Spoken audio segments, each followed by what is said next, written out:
দেখছেন power energy drink presents প্রবাস কণ্ঠ প্রাইম নিউজ। বাংলাদেশ জামায়াতে ইসলামের আমির ডক্টর শফিকুর রহমান 14 এবং 15 ডিসেম্বর মালয়েশিয়া সফর করেছেন।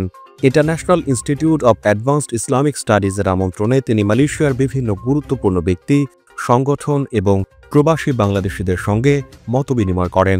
সফরের সময় ডক্টর শফিকুর রহমান মালয়েশিয়ার শীর্ষ ইসলামী দল পার্টি ইসলামসে মালয়েশিয়ার প্রধান তানশ্রী আব্দুল হাদি আওয়াংয়ের সঙ্গেও বৈঠক করেছেন। পাসের কেন্দ্রীয় কার্যনির্বাহী কমিটির সদস্য ডক্টর মোহাম্মদ খলিল আব্দুল হাদি এই বৈঠককে ইসলামী উম্মার বৃহত্তর স্বার্থে গুরুত্বপূর্ণ বলে উল্লেখ করেছেন। আলোচনায় উভয় পক্ষ ইসলামী নীতি, ন্যায় প্রতিষ্ঠা এবং উম্মার কল্যাণে কাজ করার অভিন্ন লক্ষ্য নিয়ে মতবিনিময় করেন। সফরের অন্য অংশে ডক্টর শফিকুর রহমান মালয়েশিয়া সরকারের মন্ত্রী, রাজনৈতিক দল, এনজিও এবং পেশাজীবীদের সঙ্গেও বৈঠক করেছেন। আইআইএস আয়োজিত অনুষ্ঠানে বিশ্বের বিভিন্ন দেশের ইসলামী সংগঠনের প্রতিনিধিদের উদ্দেশ্যে তিনি প্রধান অতিথির বক্তব্য দেন।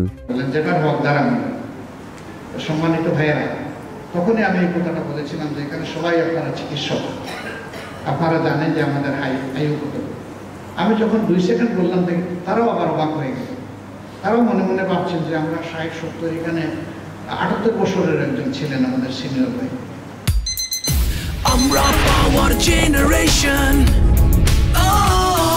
দুরন্ত গতি, ঝুমকে অ্যাকশন, অ্যাকশন, অ্যাকশন। কাজে কিংবা খেলায় আমাদের সবার অদম্য শক্তি, এগিয়ে যাওয়ার হাতে হাতে আছে যে পাওয়ার। আমরা পাওয়ার জেনারেশন, নেমে যাই শক্তি, চুমকে অ্যাকশন। পাওয়ার চুমকে অ্যাকশন।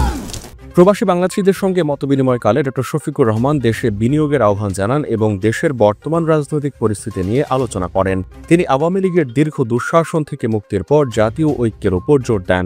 মালয়েশিয়ায় অবস্থানরত বাংলাদেশি ব্যবসায়ী ও কর্মজীবীরা তার বক্তব্যকে স্বাগত জানিয়েছেন এবং প্রবাসীদের সমস্যার সমাধানে তার প্রতিশ্রুতি আশা জাগিয়েছে। ডক্টর শফিকুর রহমানের এই সফর আন্তর্জাতিক ইসলামী আন্দোলনের নতুন অধ্যায়ের সূচনা এবং প্রবাসী বাংলাদেশিদের সঙ্গে দেশের উন্নয়নে সম্পৃক্ত হওয়ার একটি উল্লেখযোগ্য পদক্ষেপ হিসেবে বিবেচিত হয়েছে বলে মন্তব্য করেছেন বিশিষ্ট প্রবাসীরা। প্রবাস কণ্ঠ নিউজ ডেস্ক।